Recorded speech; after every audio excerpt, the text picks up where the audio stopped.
বন্ধুরা, এটা দেখো একটা ডায়ান্থাস গাছ। আর ডায়ান্থাসের কালারটা দেখো। ডায়ান্থাসের ফুলগুলো কিন্তু খুব সুন্দর দেখতে হয়, আর প্রায় সারা বছরই আমরা এর থেকে ফুল পেতে পারি। গাছগুলো অনেক ঝোপালো হয়, পাতাগুলো অনেকটা ওই ঘাসের মতনই হয়, আর ফুলের কুঁড়িগুলো। আমার কাছে এটা ছাড়াও আরও দুটো কালারের ডায়ান্থাস আছে। এটা অনেকটা বিট রেড কালারের, আর একটা আছে তোমাদেরকে দেখাচ্ছি। এটা অনেকটা পেঁয়াজ কালারের মতন, একদম ম্যাজেন্ডা কালারের। আর এটারও দেখো গাছ ভরে পুরো ফুল চলে এসছে, তোমরা দেখতেই পাচ্ছ কত সুন্দর লাগছে। আমি দেখো এখানে যে আমরা যে সাধারণত মিষ্টির দোকানে যে কন্টেনারগুলো হয়, সেই কন্টেনারগুলোতেই কিন্তু এই গাছটা লাগিয়েছি। আর তাতেই দেখো গাছের গ্রোথ কত সুন্দর হয়েছে। সাধারণ মাটি আর ভার্মি কম্পোস্ট দিয়ে গাছগুলো লাগানো, তোমরাও এইভাবে গাছ করতে পারো।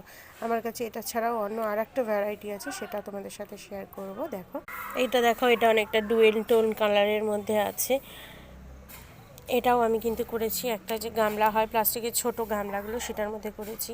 আর তাতে দেখো গাছের গ্রোথটা কত সুন্দর, গাছ ভরে পুরো ফুল এসছে।